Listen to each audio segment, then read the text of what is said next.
I'm Dr. Eugenia Lawson, and today we will be discussing the history of zombies, the threat they pose to the University of Mary Washington, and how you can protect yourself from them.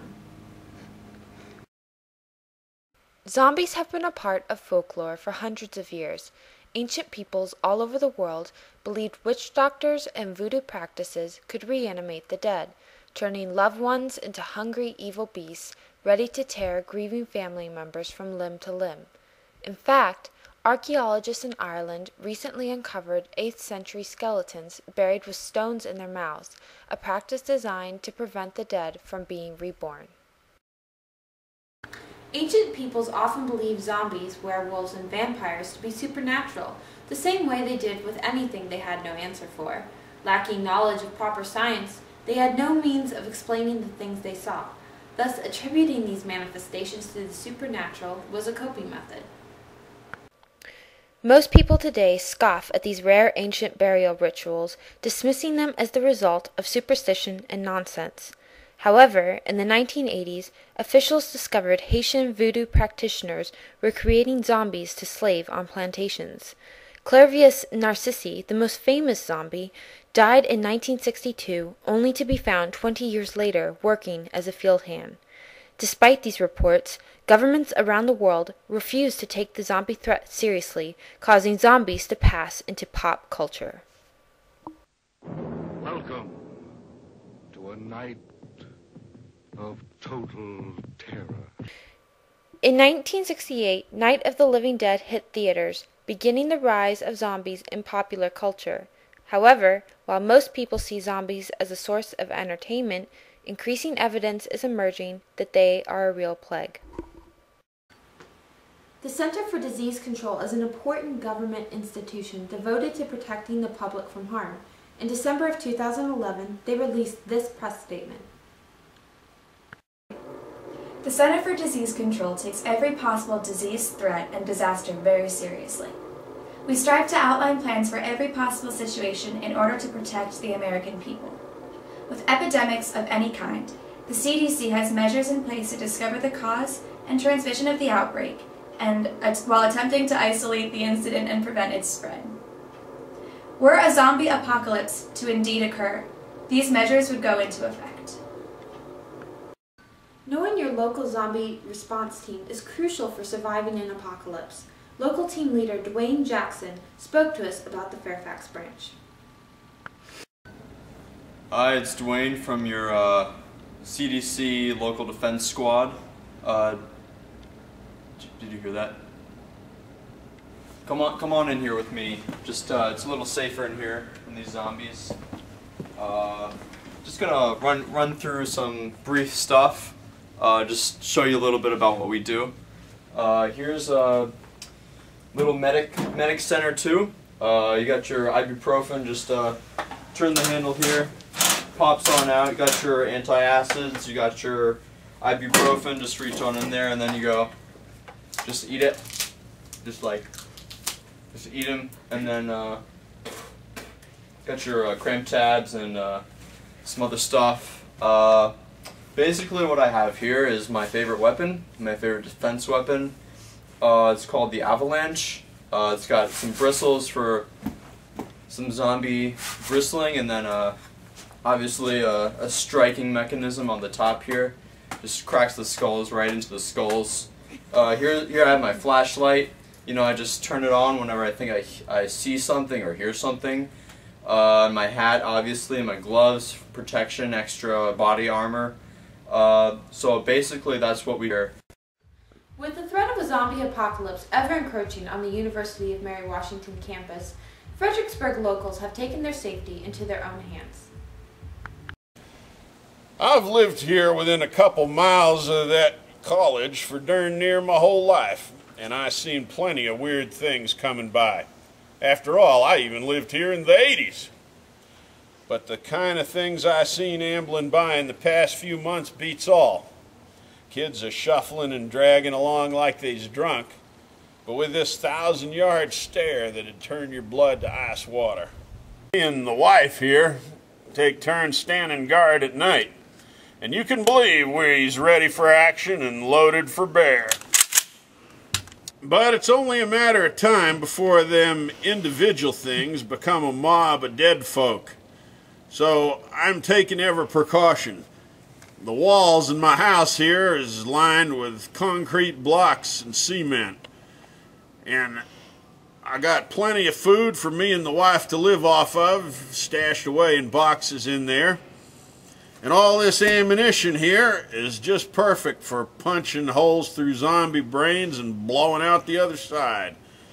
And I got me all my weapons and ammo. I got a shotgun and I got handguns for close work. And then if things really get in tight, I got my trusty Louisville Slugger. Yep, I'd say we's prepared, unlike some of the folk around here. UMW and Fredericksburg police have been puzzled by a growing number of strange disappearances that now appear to be connected, unbelievably, to real-life zombies. This video was taken from a digital camera found in an academic building that was later traced to one of the missing students. It appears to show an amazing transformation taking place, in which a student is actually transformed into a zombie-like creature.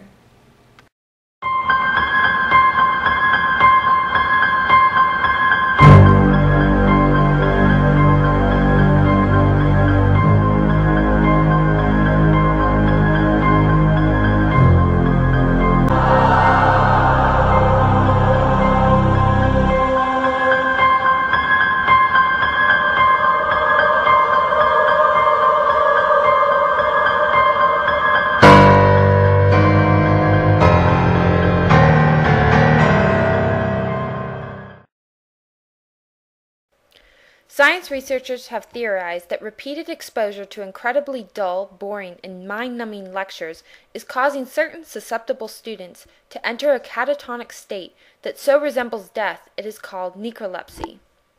However, students have endured near-death experiences in professorial lectures since the time of Socrates. Why are they now becoming living dead? Experts are desperately seeking some explanation in the food, water, air, or other elements of the atmosphere at UMW. Their determination is heightened by evidence, as shown in the recently found video, that whatever condition has overcome these students, it causes them to hunger for food not normally found on the menu at Seco Beck Hall. Knowing that zombies can and do occur in nature, although not necessarily in the Walking Dead fashion, it is important that we stop treating zombies as a cultural fascination and more of a viable threat. To this end, and with the students at the University of Mary Washington in mind, we have developed 10 easy steps that students can take towards protecting themselves. You know those math textbooks that you lug everywhere, but never open when you're actually in class, much less in your room? Save them. They could become indispensable weapons, causing immeasurable damage on your assailant when flung or dropped.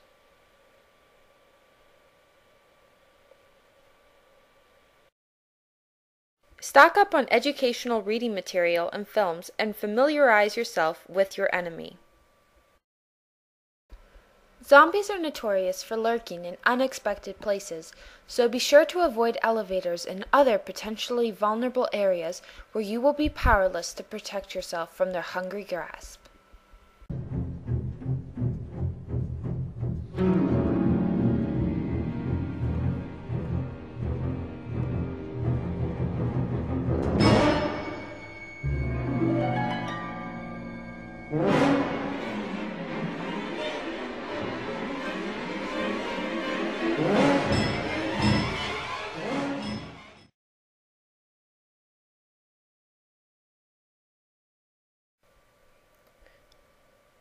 Always be sure to surround yourself with out-of-shape people. Not only will they fall behind and distract the zombies from you, the zombies will inevitably want to chase after a more desirable meal. Walk with professors as often as possible, as your ability to outrun them during a zombie attack will buy yourself time. However, make sure they are not in more shape than you. Make sure you get equipment that's only the best money can buy, like Adidas. These rubber-soled, high-endurance shoes will ensure you outrun even the fleetest of zombies.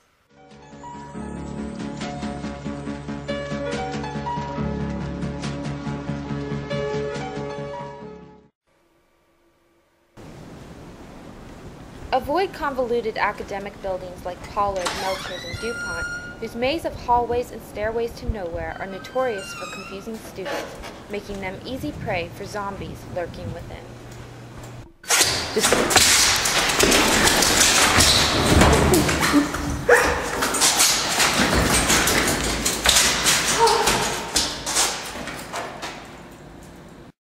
Put your Flex and UMW meals to good use by stocking up on food that won't easily perish, like the Country Joe.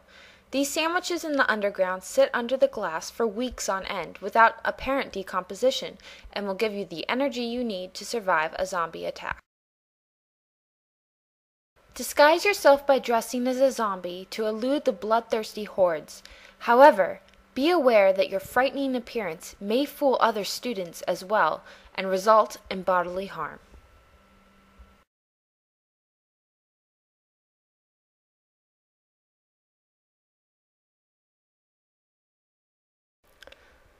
Although professors encourage students to see them outside of the classroom, avoid visiting them during office hours.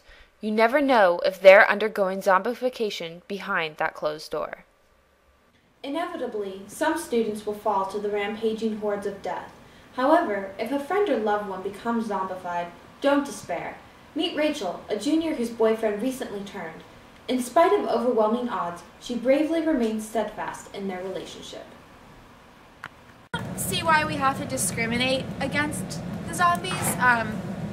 My boyfriend became a zombie about 2 weeks ago. We were in the library. We got interrupted. He's really kind. He's not violent. He's not a violent zombie. We just ate. No, sorry. Play with the smoke. As long as I keep him full, he doesn't really attack people. He gets.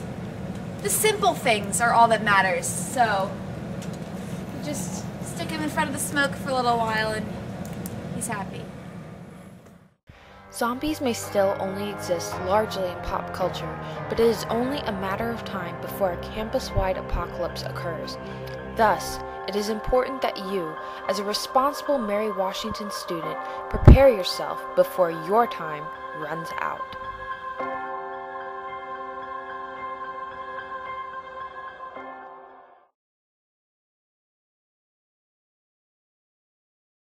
Strive to outline plans for every possible situation in order to prevent the American people, to protect the American people, not prevent them. That's silly. Alright. I don't know what they're feeding them at that place, but keep going, just keep filming. I don't know what they're feeding them at. I don't know what they're feeding. Blah, blah, blah, blah, blah, blah. Keep going. I don't know what they're feeding. Oh, dang it, hold on. Okay, you're good now. Okay, ready? Yeah, just go. I'm filming still, but go. With the threat of a zombie. It was hopeless. Okay. Washington campus. Fredericksburg. Ugh, oh my goodness.